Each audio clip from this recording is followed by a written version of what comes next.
Year 10, welcome to today's session. During today's session, you'll be creating work in response to Christopher Relander. Just to put into context what you're doing and why you are doing it, for your homework, you will set the task to analyse your Nikki Rothrack work from last week.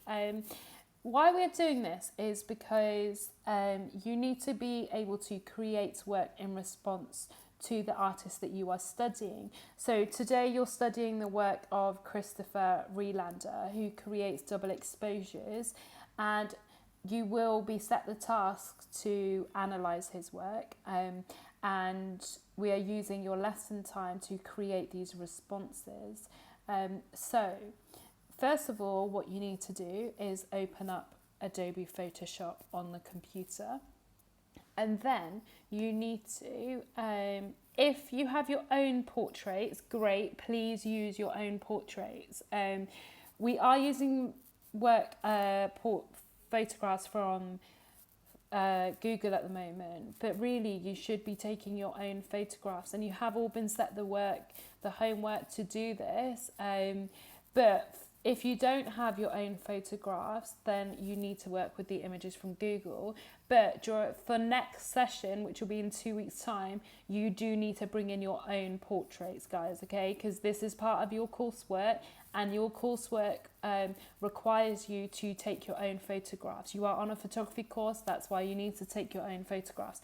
Okay, what you need to do, step one is you need to open up a portrait image. So what you would do is go onto Google, and then you would right click an image that you like, and then you would click save as, and then save it on your desktop and open it up on Photoshop. So I've already done this.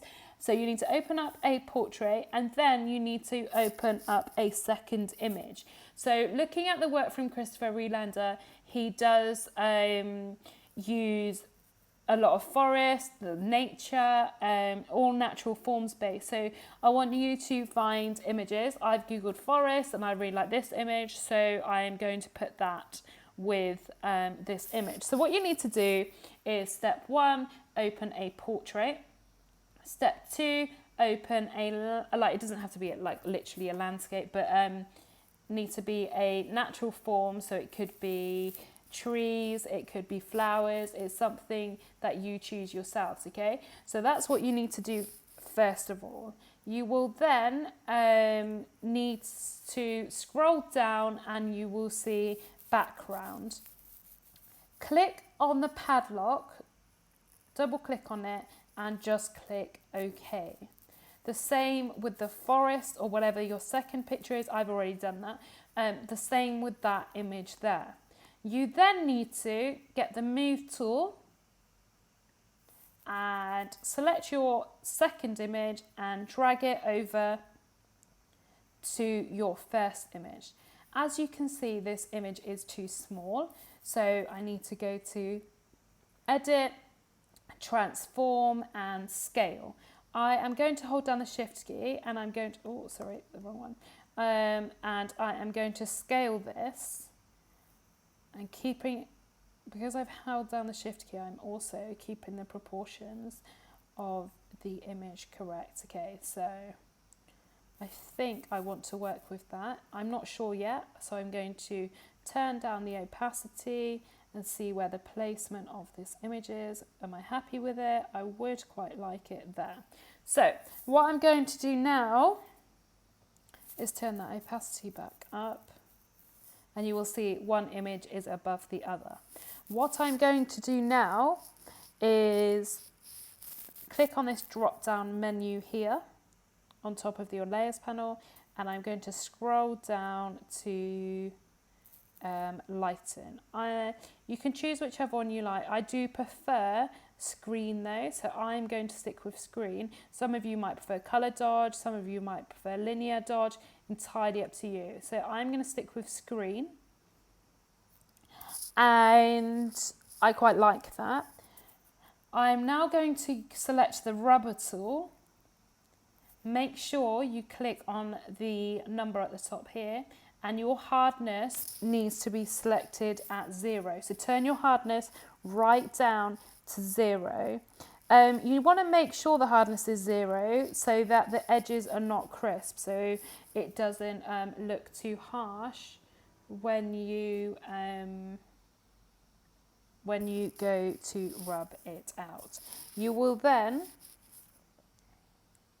rub out the parts of the top image that you do not want. So I am going to zoom right in. I'm going to turn my rubber down,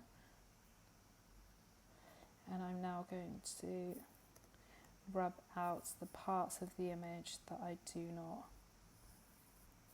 want to be included in the double exposure. You can also, guys, choose to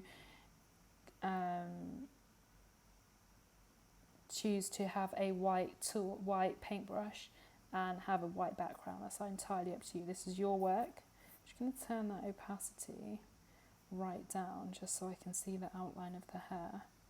You don't have to do that. It's entirely, like, I just find that easier personally.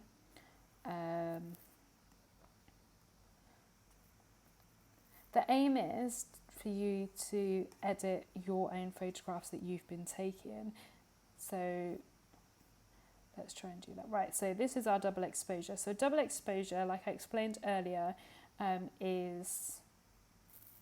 Sorry, I explained it in the PowerPoint that we discussed earlier, is 2 images placed together. Okay, so this is our double exposure.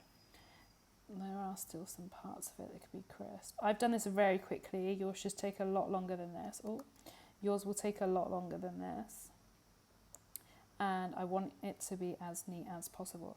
Okay, so this is my double exposure, but if I look at the work of Christopher Rhinelander, majority of his is in black and white. So I'm going to go back now, and I'm going to edit this to be black and white.